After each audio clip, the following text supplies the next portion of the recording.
नमस्कार. पुढच्या व्हिडिओमध्ये आपण आता बघणार आहोत रिप्रोडक्शन, त्याचे डेफिनेशन आणि त्याच्या टाइप्स. पाठीमागच्या व्हिडिओमध्ये आपण रिप्रोडक्शन या टॉपिकबद्दल बऱ्यापैकी माहिती घेतली.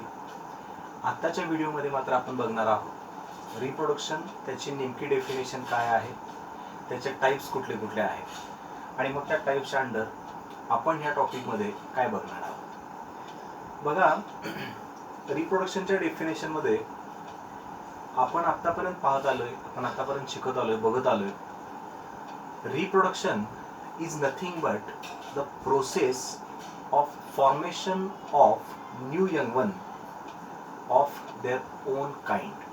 ह्याच डेफिनेशनला आपण अशा पद्धतीनं रिकन्स्ट्रक्ट किंवा रिकव्हर करू शकतो.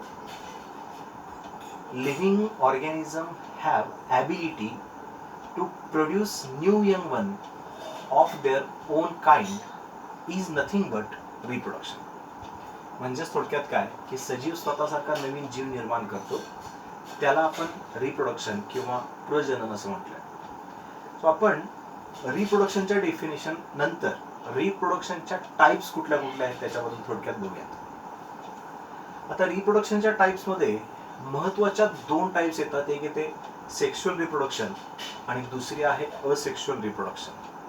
मग आता सेक्शुअल रिप्रोडक्शन कशाला म्हणायचं आणि असेक्शुअल रिप्रोडक्शन कशाला म्हणायचं.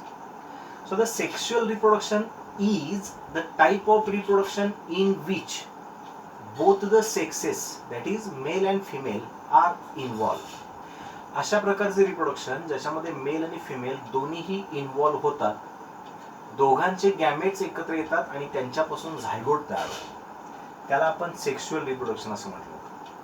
आणि असेक्शुअल रिप्रोडक्शन त्याच्या बरोबर अपोजिट आहे की असेक्शुअल रिप्रोडक्शन मध्ये single parent can reproduce. Single parent असतो, तो रिप्रोडक्शन करतो. तर तो कशा पद्धतीनं होतं ते पण आपण थोडक्यात पुढे बघूया.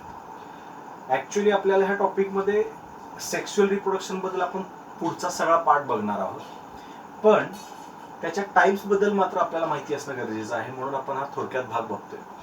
आता असेक्शुअल रिप्रोडक्शन कशाला म्हणणार आहोत आपण. What is actual asexual type of reproduction. So the reproduction in which single parent is involve, और सिंगल पॅरेंट इज काय म्हणत आपण त्याला सिंगल पॅरेंट रिप्रोडक्शन करू शकतो किंवा करतो. आता असेक्शुअल रिप्रोडक्शन मध्ये फ्रॅगमेंटेशन, बडिंग आणि स्पोर फॉर्मेशन असे 3 सब पार्ट सांगितले किंवा सब टाइप सांगितले.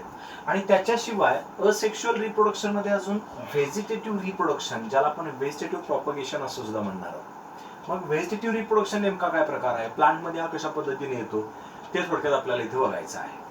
आता असेक्शुअल रिप्रोडक्शन मध्ये पहिला सांगितलं आपण फ्रॅगमेंटेशन, सेकंड आपण सांगतोय बडिंग आणि तिसरा आपण सांगतोय स्पोर फॉर्मेशन.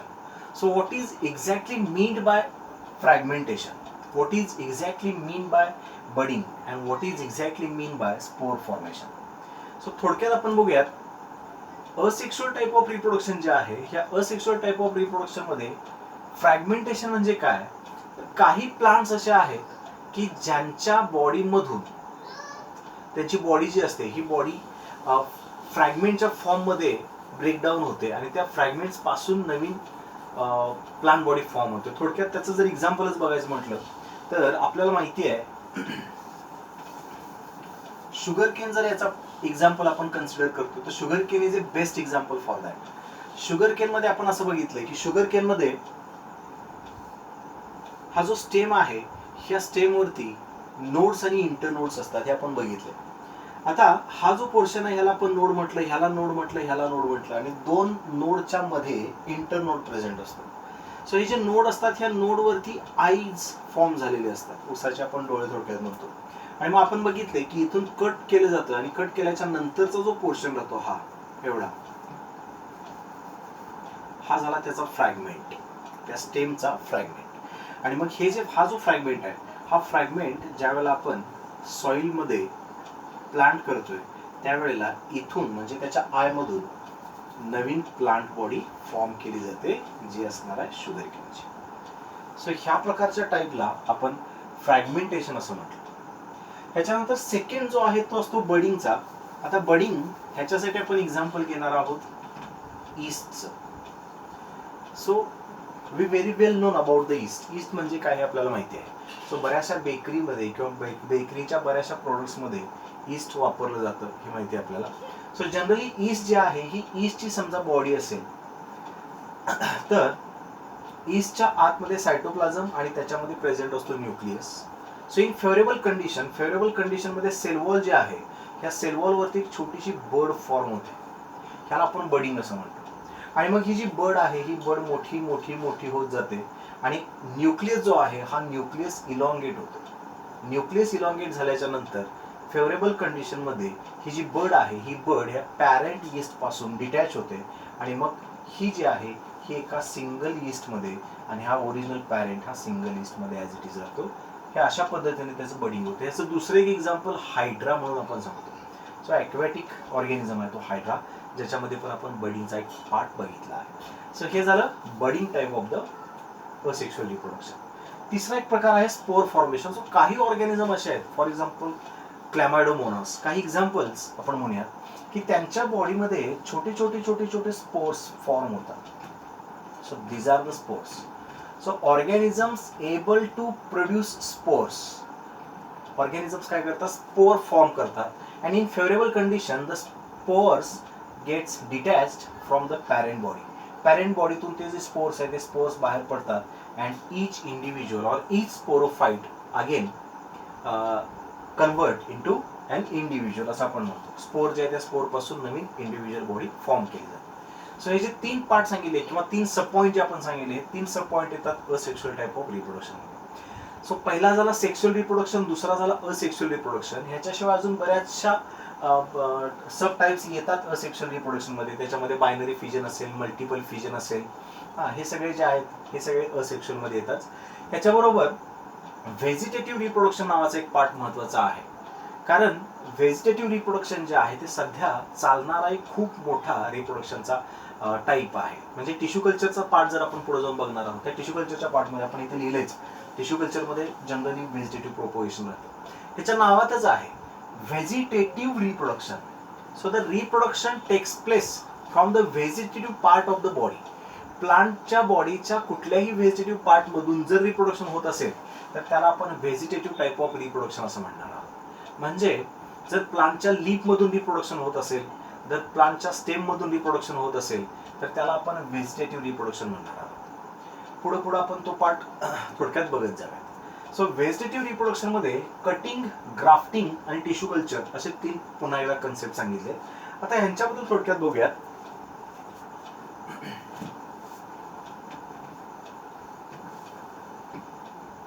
कटिंग जे आहे ह्या कटिंगमध्ये नेमकं काय असतं, आपण मगाशीच बघितलं शुगर केनचं आपण एक्झाम्पल घेतलं होतं. शुगर केनमध्ये स्टेम जे आहे ते स्टेम आपण काय करतो, इंटरनोडमधून कट करतो आणि कट झाल्याच्या नंतर हा जो स्टेमचा पोर्शन आहे हा आपण काय करणार आहोत, ग्रो करणार आहोत इंडिव्हिज्युअली इन फेवरेबल कंडिशन, किंवा त्याला ज्या कंडिशन्स पाहिजे त्या आपण त्याला प्रोव्हाइड करतो आणि त्याच्यातून नवीन प्लांट बॉडी फॉर्म केली जाते. हा झाला कटिंगचा पार्ट. सेकंड एक महत्त्वाचा पार्ट असतो तो म्हणजे ग्राफ्टिंगचा. सो ग्राफ्टिंग जे आहे ह्या ग्राफ्टिंगमध्ये नेमकं काय होतं बघा, आपण असं समजूया हे प्लांट आहे ए, हे प्लांट आहे बी, सेम स्पेसिस मधला आहे म्हणूयात. आता काय करायचं आहे, ए प्लांट कट करतोय आपण, बी प्लांट कट करतोय आणि ए प्लांटचा वरचा पोर्शन बी प्लांटच्या लोअर पोर्शनवरती आपण ग्राफ्ट करणार आहोत.